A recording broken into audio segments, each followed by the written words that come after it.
مرد پر محنت فرد پر محنت ہے، اور مستورات پر محنت گویا کہ ایک خاندان پر محنت ہے، کیونکہ ان کے راستے سے، مستورات کے راستے سے دین آئے گا اولاد میں۔ اگرچہ عورتوں میں خلافت، نبوت، امامت، امارت نہیں ہے، عورتوں میں نہ خلافت ہے، نہ نبوت ہے، نہ امارت ہے، نہ امامت ہے، لیکن جتنے امام اور جتنے امیر عمرہ اور جتنے خلفاء اور خلیفہ اور جتنے انبیاء آئے ہیں وہ سب انہی کی گودوں سے پرورش پا کر آئے ہیں۔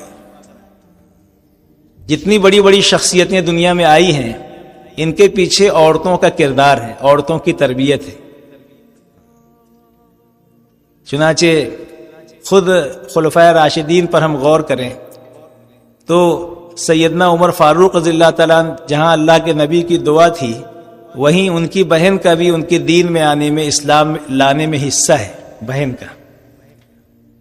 سیدنا عثمان غنی رضی اللہ تعالیٰ عنہ جہاں صدیق اکبر کی محنت ہے، وہیں ان کی خالہ نے بھی ان کا ذہن بنایا تھا، یعنی ان کے اسلام لانے میں ان کی خالہ کا بھی حصہ ہے۔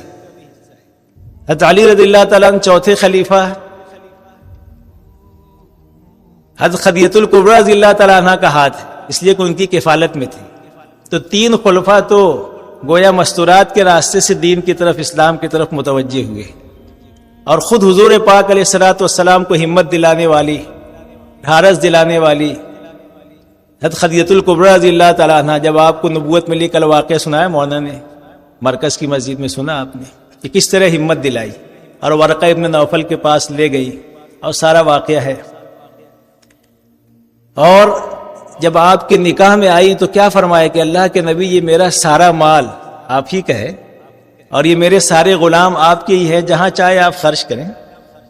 اللہ کی طرف سے بھی یہ کہا گیا کہ نبی جی آپ تو یتیم تھے، ہم نے خدیجہ رضی اللہ تعالیٰ عنہ کو آپ کے نکاح میں دے کے آپ کو مالدار بنا دیا، اور جس وقت دنیا سے تشریف لے جا رہی ہیں تو کپڑوں پر پیون لگے ہوئے ہیں، 3 دن کا فاقہ ہے، اور اللہ کی طرف سے سلام آ رہا ہے۔ تو یہ سارا مال کہاں لگا؟ دین پر لگایا۔ اتنا بڑا حصہ ہے دین میں عورتوں کا۔ ہاں، علماء فرماتے ہیں کہ اتنا مال اللہ نے دیا تھا کہ مکہ معظمہ کے جتنے تجار تھے ان سب تاجروں کا مال کا حساب لگا کر اس کا کیلکولیٹ کیا جاتا، اس کا ٹوٹل کیا جاتا کہ یہ اتنے مال میں ان کی سب رولنگ چل رہی ہے کاروبار کی، مثال کے طور پہ 10 کروڑ روپیہ، تو اس کا 2 حصہ کیا جائے تو کتنا بنے گا؟ 5 کروڑ۔ تو اس کے نصف کی اکیلی مالکہ تھی خدیجہ الکبریٰ رضی اللہ تعالیٰ، اتنی بڑی تاجرہ تھی، سب دین پہ لگایا۔ سندل کی لکڑیوں کا مکان تھا، 2 منزلہ مکان تھا۔ اسی طرح ابو طلحہ رضی اللہ تعالیٰ اسلام میں داخل ہوئے ان کی اہلیہ کی تشکیل پر۔ عمرو بن جموح رضی اللہ تعالیٰ عنہ غزوہ احد میں شہید ہوئے، ان کی اہلیہ نے ان کو اکسایا، تو پھر جوش اور جذبے میں یہ دعا مانگی، اللہم لا تردنی الی اہلی، مجھے اپنے اہل کی طرف نہ لوٹائیے، اور غزوہ احد میں شہید ہوئے اور میدان احد میں تدفین ہوئی، وہیں پر دفن ہوئے 70 شہداء کے ساتھ۔ اسی طرح اکرمہ نے قسم کھا لی تھی کہ پہاڑوں سے کود جاؤں گا، سمندر میں چھلانگ لگا دوں گا، لیکن اسلام نہیں قبول کروں گا۔ فتح مکہ پر بھاگ گئے، تہامہ کے ساحل تک چلے گئے، کشتی میں بھی سوار ہو گئے، کشتی بھور میں پھنس گئی۔ ملا نے کہا بھائی کلمہ پڑھے بغیر جو ہے نجات نہیں ہوگی۔ بولے میں اسی سے تو بھاگ کے آیا ہوں۔ بولے ہاں پڑھنا پڑے گا۔ کود گئے کشتی میں سے، باہر آیا تو بیوی کو کھڑا پایا، ام حکیم رضی اللہ تعالیٰ نے کہا کہ چلیے جن سے بھاگ کر آئے ہو انہی کے دامن میں پناہ ملے گی، اور میں چادر لے کر آئی ہوں ضمانت کے طور پہ پناہ کے لیے آپ کی۔ سمجھا بجھا کر لے گئی اور اسلام میں داخل ہوئے، اور 80 افراد کو لے کر جو کچھ اب تک اسلام کو نقصان پہنچایا تھا اس کی بھرپائی کے لیے پورے خاندان کو لے کر نکلے اللہ کی راہ میں، اور ایک لڑکا اور ایک لڑکی اس خاندان کے بچے تو خلیفہ وقت نے دونوں کا آپس میں رشتہ کر دیا تاکہ اس خاندان کی نشانی باقی رہے۔ 78 افراد کی شہادت کے ثواب ام حکیم رضی اللہ تعالیٰ عنہ کے کھاتے میں جائے گا۔ اسی طرح ازواج مطہرات میں مفتی محمد شفیع صاحب نے اپنے معارف القرآن کی تفسیر میں لکھا ہے کسی جگہ پر کہ 3 ازواج مطہرات پورے قرآن کی حافظہ تھی، حضرت حفصہ رضی اللہ تعالیٰ عنہ، حضرت ام سلمہ رضی اللہ تعالیٰ عنہ، حضرت عائشہ رضی اللہ تعالیٰ عنہ۔ اور سب سے بڑی محدثہ ام المومنین میں عائشہ رضی اللہ تعالیٰ عنہ ہے 2210، اور بعض علماء فرماتے ہیں کہ 2220 حدیثیں آپ سے مروی ہیں۔